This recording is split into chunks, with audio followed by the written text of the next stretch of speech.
उसको भी तुमने बहुत ही प्रेम से, बहुत ही खुशी से ले लिया। ऐसा समय था जब तुम लोग ने बहुत सा तकलीफ सहा, ठीक है, और तुमने सोचा कि परमेश्वर का जो राज्य है वह इस दुनिया की चीजों से बहुत ही ज्यादा बहुमूल्य है। तो वो बता रहा है, ठीक है, इब्रानी लोगों को बता रहा है कि इतनी तकलीफ से तुम लोग गए हो, इसके लिए तुम अपने विश्वास को छोड़ मत दो, ठीक है। बहुत सी तकलीफें झेलने के बाद इसके लिए प्रभु का वचन बोलता है ना, कितने लोगों का प्रेम ठंडा हो जाएगा, क्योंकि विकेटनेस जो है, जो दुष्टता दुनिया में इतनी फैल जाएगी, तो कितने ही लोगों का जो प्रेम परमेश्वर की तरफ है वो ठंडा हो जाएगा, ठीक है। तो यहाँ पे वो पॉल बोलता है कि अपने विश्वास को मत छोड़ो, क्योंकि तुम्हारे विश्वास को इनाम है, रिवॉर्ड है तुम लोग, ठीक है। सिर्फ और थोड़ा सा सहन करना है। 36 में लिखते हैं, you have need for endurance, थोड़ा सा और सहन करना है। और जो आने वाला है, जब तक तुम परमेश्वर की इच्छा पूरी नहीं करते हो, ठीक है, तुम परमेश्वर की इच्छा पूरी करोगे इंड्योर होकर, सहन करके, तो तुमको प्रॉमिस मिलेगा हमेशा। देखो, परमेश्वर का जो भी वाचा रहता है, परमेश्वर की जो भी प्रतिज्ञा रहती है, उसमें लोगों को स्ट्रगल भी करना पड़ता है। मुक्ति फ्री में है, उद्धार फ्री में है, लेकिन उद्धार को आगे लेके जाना और सच में स्वर्ग में प्रवेश करना जो है, उसके लिए बहुत मेहनत करना पड़ता है। इसके लिए प्रभु का वचन बोलता है, cultivate your salvation in fear and trembling. मतलब कि अपने उद्धार को तुम चलाओ डर से, ओके, फियर एंड ट्रम्बलिंग, डर और कप कपा के अपने उद्धार को तुम आगे लेके जाओ। हर एक को उद्धार को आगे लेके जाना है, ठीक है। हम लोग आ तो गए, मतलब यीशु मसीह हम लोग को लेके आए, लेकिन आगे जाने के लिए परमेश्वर में हम लोग को बहुत सी चीजें सफर करनी होगी। बहुत सी चीजें हम लोग को तकलीफ से जाना होगा, क्लेश से जाना होगा, आपदाओं विपदाओं से जाना होगा, ठीक है। और तब हम जो है स्वर्ग पहुंचेंगे, ठीक है। 27 देखिए, 37 देखिए ब्रदर। वचन 37, क्योंकि अब बहुत ही थोड़ा समय रह गया है जबकि आने वाला आएगा और देर न करेगा। पर मेरा धर्मी जन विश्वास से जीवित रहेगा, और यदि यदि वह पीछे हट जाए तो मेरा मन उससे प्रसन्न न होगा। पर हम हटने वाले नहीं कि नाश हो जाए, पर विश्वास करने वाले हैं कि प्राणों को बचाए। हाँ, प्रभु का वचन यहाँ पे क्या बोलता है कि देखो, पूरी के पूरे कलीसिया को अभी क्या इंतजार है? पूरी कलीसिया को क्या इंतजार है? यीशु मसीह का इंतजार परमेश्वर है, के आने के। ठीक है। और यीशु मसीह आने ही वाला है। जब यहाँ पे पौलुस इतना साल पहले वो बोल रहे हैं कि और थोड़ा समय रुक जाओ, ठीक है, और जो आने वाला है वो आएगा, ठीक है, वो आएगा और वो देरी नहीं लगाएगा। ही विल नॉट टेरी, देरी नहीं लगाएगा, ठीक है। और जो लोग विश्वास से जिंदा हैं, कौन लोग विश्वास से जिंदा? Just shall live by faith. अब मेरे धर्मी लोग विश्वास से जिंदा रहेंगे, मतलब क्या? देखो, विश्वास है ना, सिर्फ खोखला विश्वास नहीं है। विश्वास के साथ हम लोग अपने जीवन को भी सीधा रखेंगे परमेश्वर के। देखो, जस्ट कौन रहता है? Just shall live by faith means what? Just मतलब वो लोग जो धर्मी लोग हैं, जो परमेश्वर की आज्ञाओं में चल रहे हैं, वो अपने विश्वास से जिंदा रहेंगे, ठीक है। अगर वो पीछे हट गए तो परमेश्वर उससे खुश नहीं होगा। विश्वास से पीछे नहीं हटना है। अगर पीछे हट गए तो परमेश्वर खुश नहीं होगा। तो पौलुस ये भी बोलता है कि हम वो लोग नहीं हैं जो विश्वास से पीछे हटकर नाश हो जाएं, ठीक है, लेकिन हम वो लोग हैं जो विश्वास करके अपने आत्मा को, अपने प्राण को बचा लेंगे, ठीक है। अभी जो 11 वचन है, 11 चैप्टर है, पूरा का पूरा विश्वास के ऊपर है, ठीक है। तो अपन थोड़ा सा उसमें देख लेते हैं विश्वास के ऊपर। 11 वचन, बाय फेथ वी अंडरस्टैंड, ठीक है। पहला वचन पढ़िए सिर्फ। इब्रानी का किताब 11वां अध्याय वचन 1, अब विश्वास आशा की हुई वस्तु का निश्चय और अनदेखी वस्तुओं का प्रमाण है। Amen. विश्वास आशा की हुई वस्तुओं का निश्चय और अनदेखी चीजों का प्रमाण है। ठीक है, अभी ये जो है आशा की हुई वस्तुओं का निश्चय मतलब क्या? अभी कितना बार आप प्रार्थना में आशा करते हैं, ठीक है, और आपको अंदर से लगता है पक्का कि ये मेरे को प्रभु देने वाला है, मतलब पक्का इरादा रखते कि प्रभु ये देने वाला है, इसको बोलते हैं विश्वास। आशा की हुई चीजों का निश्चय करते हैं आप कि पक्का आपको इरादा है, पक्का आपको मालूम है कि प्रभु देने वाला है, इसको बोलते हैं विश्वास। और हमारा विश्वास अंदर से ये प्रूफ दिखाता है कि परमेश्वर ये चीजें पूरी करने वाला है। देखो, जो चीजें हम लोग ने देखी नहीं है, भी प्रभु से जो भी चीजें आप मांगते हैं प्रार्थना में, तो प्रभु का वचन क्या बोलता है हम लोग को क्या करना चाहिए? आप जो भी प्रार्थना में मांगते हैं, परमेश्वर क्या चाहता है, आप क्या करना चाहिए उसके लिए? परमेश्वर चाहता है कि आप विश्वास करें कि वो चीजें आपको मिल गई है।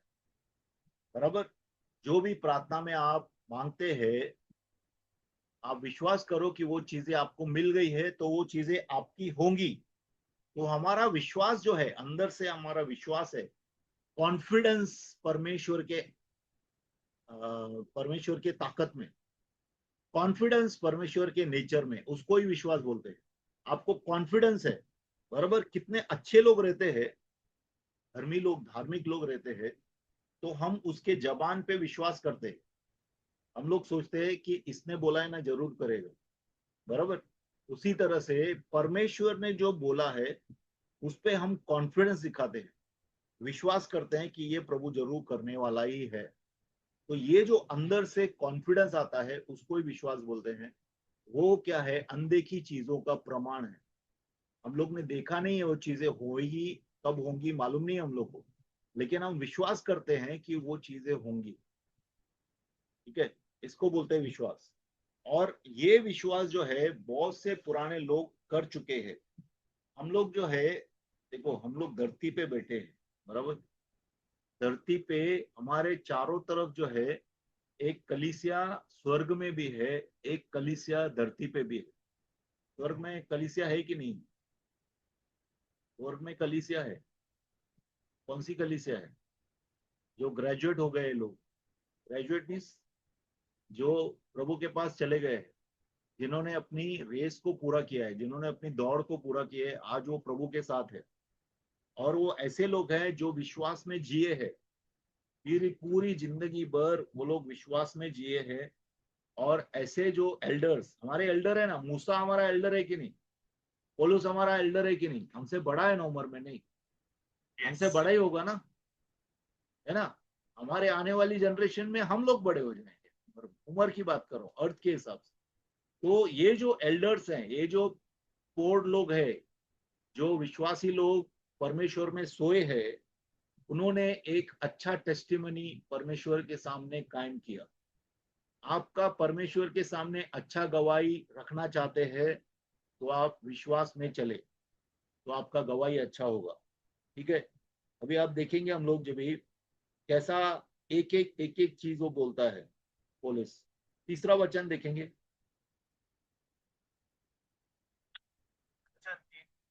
विश्वासी से हम जान जाते हैं कि सारी सृष्टि की रचना परमेश्वर के वचन के द्वारा हुई है, पर हुई है, पर यह नहीं कि जो कुछ देखने में आता है वह देखी हुई वस्तुओं से बना बना हो। हाँ, विश्वास के द्वारा हम लोग जानते हैं, हम लोग समझते हैं। देखो, हमारे सामने प्रभु ने धरती बनाया क्या? प्रभु ने आसमान बनाया क्या? प्रभु ने नहीं बनाया, बराबर। लेकिन वचन में लिखा है प्रभु ने बनाया है। अनदेखी चीजों, अनदेखी वस्तुओं को प्रभु ने बनाया है अपने वचन के द्वारा, बराबर। हम ये विश्वास करते हैं। तो किसके द्वारा विश्वास करते हैं? वो विश्वास का बीज जो प्रभु ने हमारे अंदर बोया है, क्योंकि प्रभु हमारा विश्वास का कर्ता और सिद्ध करता है। तो प्रभु हम लोग को विश्वास देता है अंदर से कि ये जो दुनिया बनाई गई है वो अनदेखी चीजों से बनाई गई है, जो पहले चीजें थी नहीं, बराबर। so that the things which are seen were not made of things which are visible। जो देखी हुई चीजें हैं उनसे ये चीजें नहीं बनी हुई है। एक बात बताओ, परमेश्वर को मंगल ग्रह बनाने के लिए कितनी मट्टी लगी होगी? तो मट्टी कहां से आई? ऐसा कुछ भी नहीं है, प्रभु सिर्फ बोलता है और हो जाता है। लेट इट बी, बराबर, ये होने दे। करते स्वर्गदूत है, बराबर है, लेकिन प्रभु बोलता है और प्रभु सब कुछ बनाता है अपने वचन के द्वारा। तो हम लोग विश्वास करते हैं कि परमेश्वर के वचन के द्वारा सब दुनिया बनी है, ठीक है, ये हम लोग विश्वास करते हैं। अभी उसके बाद जो है एक एक लोगों की टेस्टिमनी दे रहा है, ठीक है।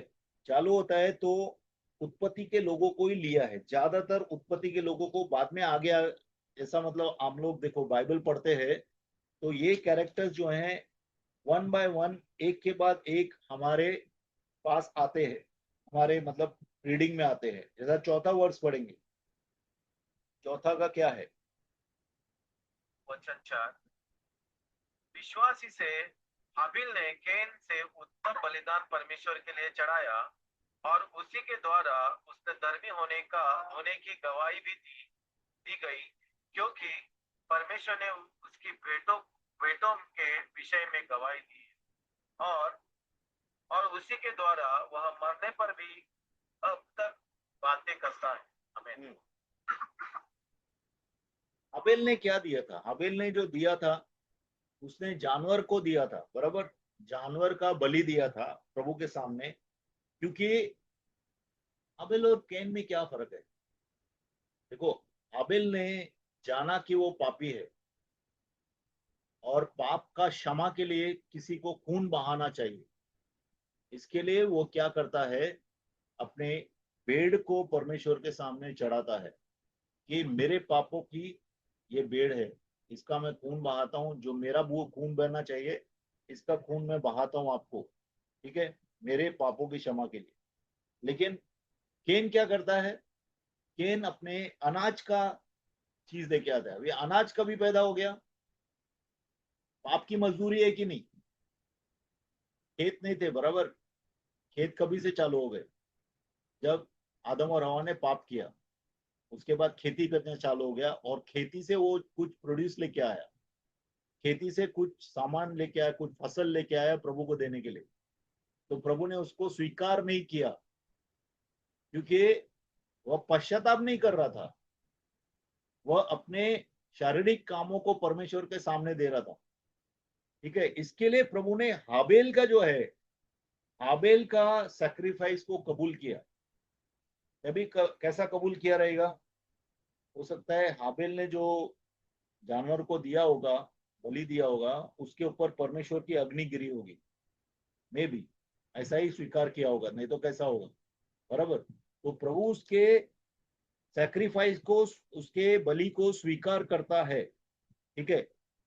इसके लिए परमेश्वर के सामने उसका जो है वह एक अच्छा गवाही का रूप, अच्छा गवाह माना जाता है, क्योंकि वो धर्मी ठहराया जाता है परमेश्वर के सामने और परमेश्वर उसके सौगातों को स्वीकार करता है, ठीक है।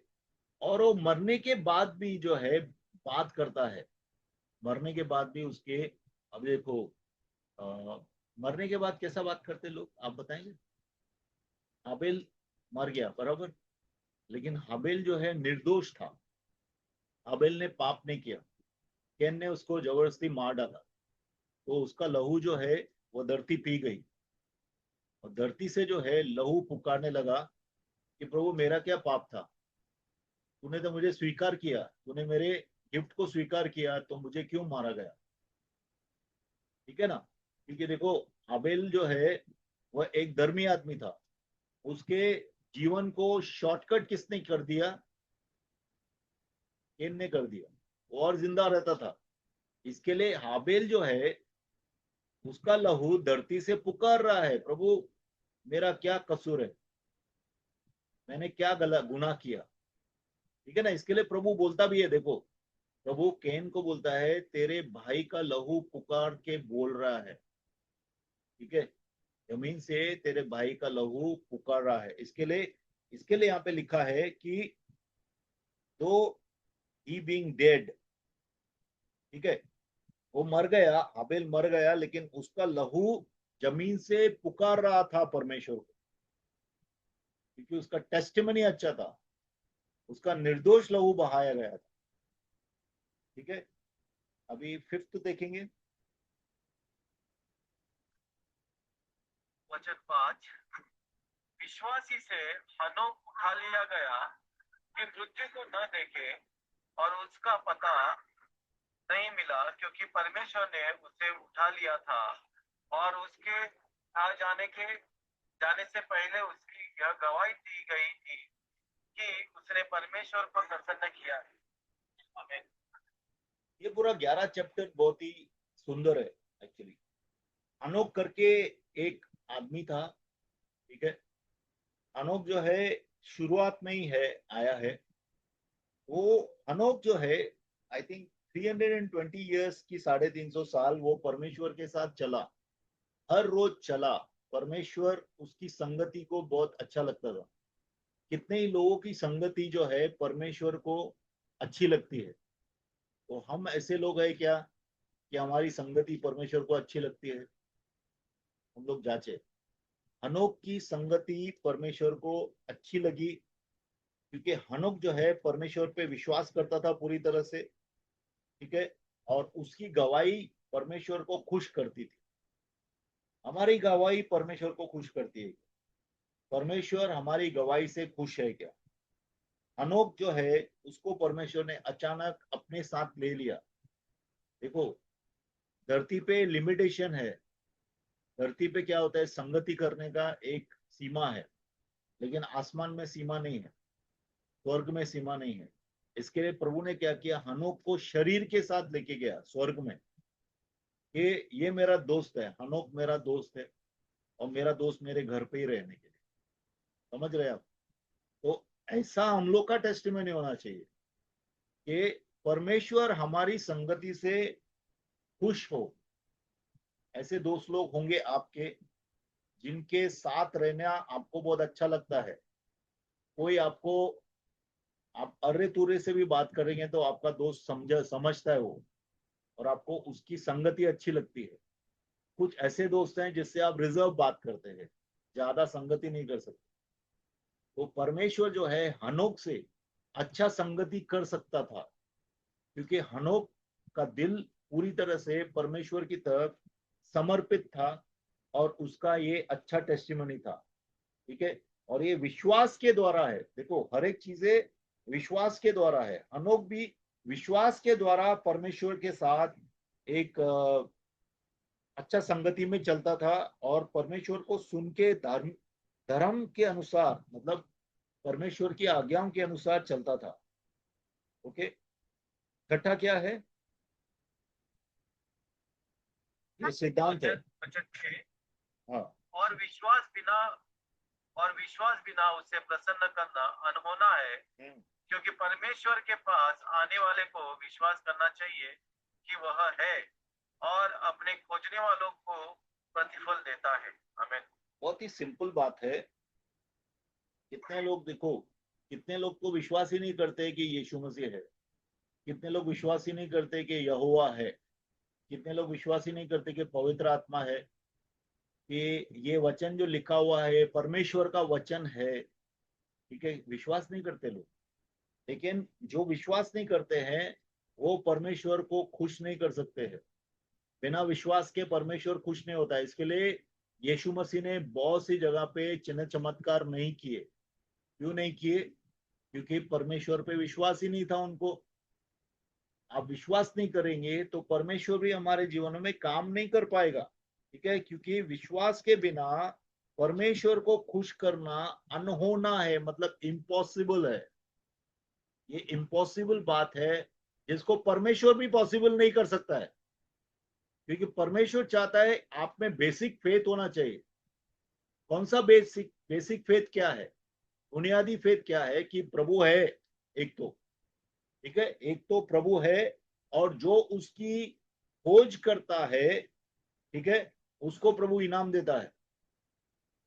अगर आप परमेश्वर की खोज दिल से करते हैं, ठीक है, आज कितने ही लोग हैं जो प्रभु को नहीं जानते थे, लेकिन वो लोग खोज कर रहे थे कि परमेश्वर कोई तो रहना ही चाहिए, और वो लोग खोज करते रहे, और वो लोग यीशु तक पहुंच गए, क्योंकि प्रभु ने बोला है खोजो तो तुम्हें मिलेगा, खटखटाओ तो तुम पाओगे, ठीक है। तो परमेश्वर के खोजी किसी भी जाति के हो, किसी भी धर्म वर्ण किसी के भी हो, वो परमेश्वर को पा लेते हैं, ठीक है। तो जो भी परमेश्वर को मेहनत से ढूंढता है, उसको जरूर इनाम मिलता है, ऐसा वचन में लिखा है। And by without faith it is impossible to please him. परमेश्वर को विश्वास के बिना संतुष्ट करना या खुश करना नामुमकिन है, ठीक है। और अभी 7वां देखेंगे। वचन 7, विश्वास से नूह ने उन बातों के विषय में जो उस समय दिखाई न पड़ती थी चेतावनी पाकर भक्ति के साथ अपने घराने के बचाव के लिए जहाज बनाया, और उसके द्वारा उसने संसार को दोषी ठहराया और उस धर्म का वारिस हुआ जो विश्वास से होता है। वाह। अभी नूह का समय में नूह को परमेश्वर मिला था आके, नूह को आके मिला था, बराबर। और परमेश्वर ने क्या बोला कि 120 दिन आए थे ना, 120 डेज, बहुत ही जल्दी मैं पूरी दुनिया के ऊपर दुनिया को खत्म करने वाला हूं, बराबर। तो नूह ने वो सुना और उस पर विश्वास किया, ठीक है। विश्वास करके वो परमेश्वर के डर में एक बोट को बनाने लगा, आर्क को बनाने लगा, बराबर।